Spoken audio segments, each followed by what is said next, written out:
speaking of immaturity, JuJu Smith-Schuster continuing to insist on dancing on logos for road games. It's one thing when you do it at home on your own logo. When you do it on the road, that becomes a potential problem, even though it's JuJu just being JuJu and it's part of his brand and it's social media.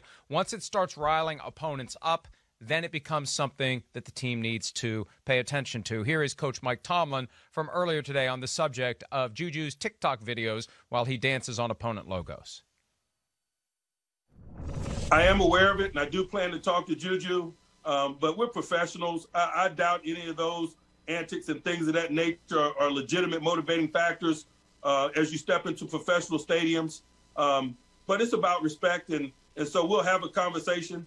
But I understand it's about the quality of play inside the white lines, and so I'm not seeking comfort or looking for excuses based on our recent performances on things that occur in pregame or things of that nature that are social media related.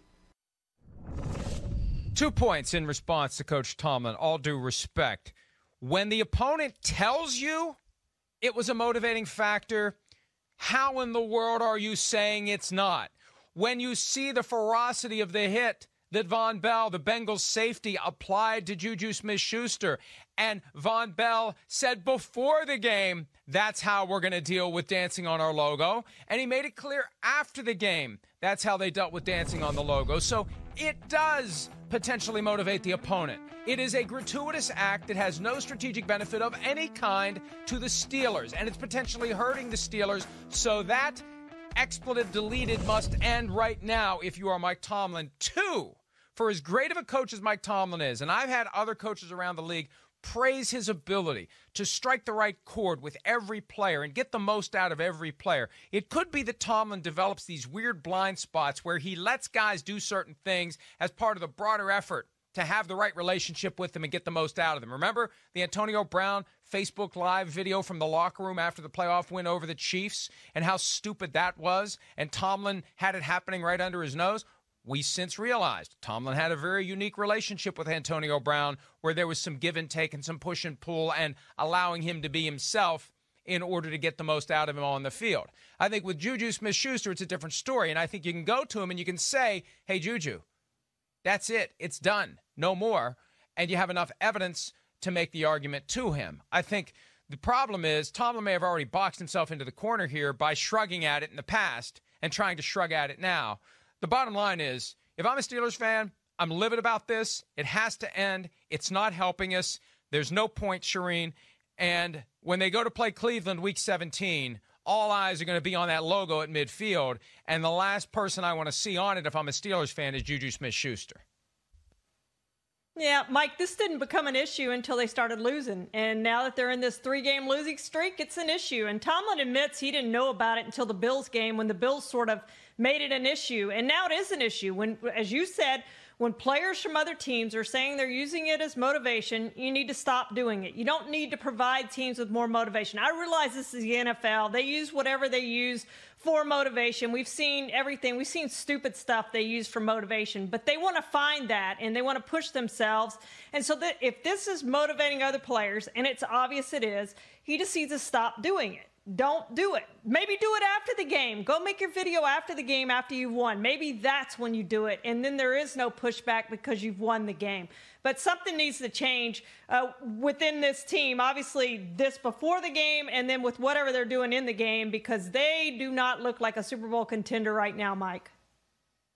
Yeah, they don't, and it's amazing how quickly it's turned around for them from 11-0 to 0-3, and they legitimately could lose the next couple of games, lose the division title to the Browns. The Ravens actually rooting for the Steelers because if the Steelers win one of the next two and the Ravens win their last two, the Ravens get in. If I'm the Steelers, I don't know that I want the Ravens in. But what I do want if I'm the Steelers is to figure out over the course of the next 2 weeks how I'm going to win in the postseason. These next two games are the preseason to the postseason as far as I'm concerned because home field advantage doesn't really matter. Winning the division doesn't really matter, not this year especially. Yeah, you want to be able to say you won the division and we've won it X number of times, and that's great. But you're already in the playoffs. The goal now is to do everything you can to be ready to win the weekend of January 9. Treat the next 2 weeks as your tune-up to get there. And that's what the Steelers need to do, and we'll see if they can do it. I was surprised last night by Mike Tomlin's demeanor at his post-game press conference. He seemed resigned to the fact that the team's not very good. He said there's no reason for the players to be confident currently, but at the same time, he thinks they can fix it. I'm not sure they can. And maybe they needed to bottom out before they'll get better, Shireen. But they've bottomed out. And we'll see if they, now that they're at rock bottom, will climb out of the hole or continue to try to dig when the Colts come to town this weekend.